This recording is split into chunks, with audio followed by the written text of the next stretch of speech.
So how does this all tie together? Here's the thing. What gentleness is gonna look like for men is gonna be slightly different than what it's gonna look like for women, and that's okay. But gentleness ultimately wins the day. Having inner strength, I love this Asian proverb. It says this: be soft like water and you will overcome the hard. You ever just water just slowly eating away at rock or stone, and it's slow. It's slow. It'd be a lot easier just to go get a rock saw trencher like we use in Kerrville and just cut through the rock. But God doesn't work that way. He's like, nah, I have so much strength. I can do things slowly and gently. And just little by little, you just let your gentleness be known. And it even says there, it says, women, you may even win over your unbelieving husband who you're like, this guy has no spiritual bone in his body. You go, I don't know how to convince him that this thing of Jesus is real. Listen, that's what it says. It says, if you walk in this softness, this gentleness, this honoring, you have no clue the power that comes with slowly, consistently offering what you're gifted to be. And women, it looks different than men, and that's okay. We're not called to be the exact same. So we walk in that gentleness, and then we get to what Jesus said, the meek. Blessed are the meek, for they will inherit the earth. It's a lot easier. It's a lot quicker to go with brute strength.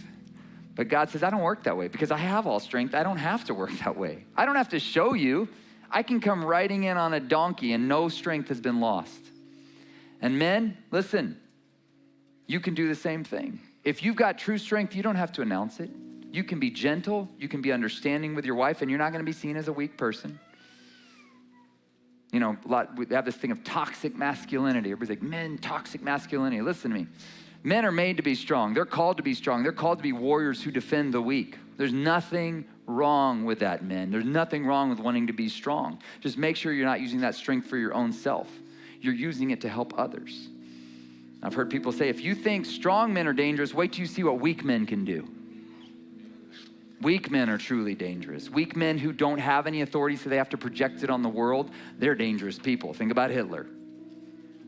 Weak man. That's what happens. But our strength comes from the Spirit of God living within us. And when you've got that spirit and that confidence, man, you can, like we joke, we can storm the gates of hell with a water pistol. Because you know that it's the Spirit of God that's going to win the victory in your life. And you don't have to announce it. You don't have to be showing off to people, I'm in charge here. No, people know it. You know when you see somebody with authority, they just walk around with it. And that's what we want to be. And it's going to look different for women. Women, it comes through that gift of gentleness that they bring. But men, we're not exempt from being gentle. The gentleness is going to look different, but gentleness is ultimate strength that wins the victory. You guys receive that?